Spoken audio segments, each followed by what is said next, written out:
Hello again, we're back. Welcome to Football Spy, the Mirror's online transfer service. We've got a new look, lots of new features, and we're here every weekday for the next 3 months, bringing you all the gossip, rumour and of course the moves during the summer transfer window. Now, as always, you can post your comments on YouTube, the Daily Mirror channel, and direct through the Mirror's website. You can also send your video messages, and now you can email us the rumours you've heard, the players to flag up, and your thoughts in general on football. Get in touch on spy@mirror.co.uk. Now, we're fully a month away from the transfer window officially opening on July the 1st, and it promised to be the greatest we've seen so far, with just about every club in the Premier League and across Europe about to dip into the market. And as expected, Man City are the first, snapping up Gareth Barry for £12 million and giving him around 100 grand a week. Liverpool and Arsenal seemingly unwilling to match the amount City are paying for a player with just a year left on his contract. And it will be interesting to see the reaction from Villa fans, as Barry said he wanted to go to a club in the Champions League. City not in any European competition at all. Let me know what you think. Good business for City though, congratulations to them. But an even bigger battle is taking place for the Brazilian superstar Kaká at AC Milan. Real Madrid last night agreeing a world record £56 million to sign him, and his dad Bosco was in talks with the new Madrid president Florentino Perez. But the word is that Chelsea are set to make a late move. Let us know what you think, Blues fans. Get in touch on mirror.co.uk. Lots and lots of rumour over the next 3 months, but here's a quick look at some of the players we think are most likely to move clubs this summer. Darren Bent is the first. Harry Redknapp doesn't rate him. Everton, Blackburn and Sunderland do though. Roque Santa Cruz is another. Just 6 goals this season compared to 26 last year, but we all know what he can do, so do Arsenal.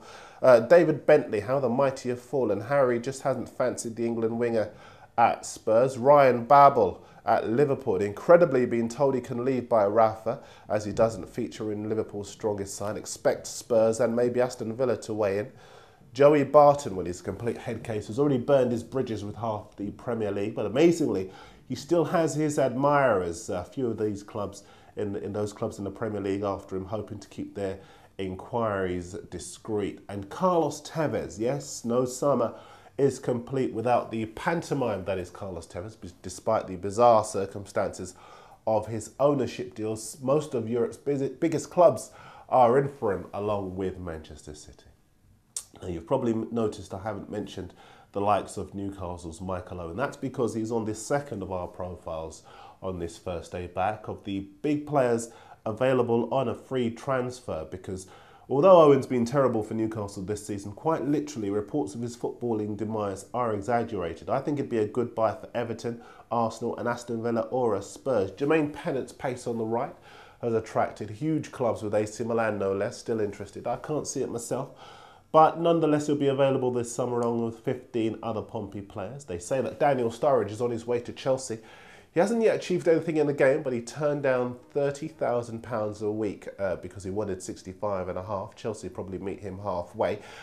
Mark Viduka, he's knocking on a bit, couldn't keep Newcastle in the Premier League. They're going to let him leave this summer, but wherever he goes, he'll have to take a huge pay cut. Carlos Kameni, he's not in the Premier League, but he could well be quite soon, because the Cameroon keeper is regarded as the best in Africa and one of the best in La Liga. Expect a few Premier League clubs to have a sniff. Snow Campbell, Portsmouth couldn't afford to keep him before their new owner took over.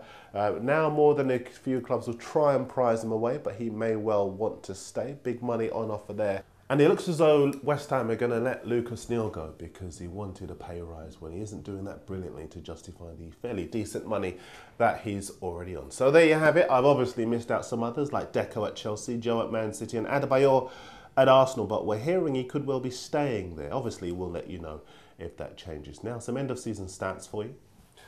Arsenal's Andre Arshavin became the first player ever to score 4 goals in the Premier League side and not finish on the winning side. West Brom's ground, the Hawthorns, saw more Premier League goals scored, 59, than any other this season. Gareth Bale has played 24 Premier League games for Spurs and never finished on the winning side. And Bolton scored 10 goals from free kicks, the most in the Premier League. More stats for you tomorrow. Now, over the next 20 days, we are going to focus on each of the 20 Premier League clubs, one a day, looking at what they need and what they're going to get in this transfer window. We start today with Arsenal. because it's no secret to anyone that they need a commanding central midfielder and one, maybe two centre halves, but they might also need a striker with that interest from AC Milan and Chelsea and Inter Milan in Adebayor. The man in the frame to replace the Togo striker is Blackburn's Roque Santa Cruz. A poor season for him with just 6 goals, but in a better side he could do even better than the 26 goals he scored this season before this last one. In defence, Arsenal have inquired about Matty Upson. They also like Fulham's Breeder Hangeland. Wenger yet to make a firm move for either player, though, which suggests he could well have something up his sleeve. And watch out too for Udinese midfielder Gökhan Inler. Good, strong, combative, and the Gunners like him very much, so he could be one to come in this summer. Tomorrow we'll have a look at Aston Villa, and look out too for Football Spy's end of season Roll of Honour. That's coming very soon. But that's it for Football Spy's first show back. I'll see you next time.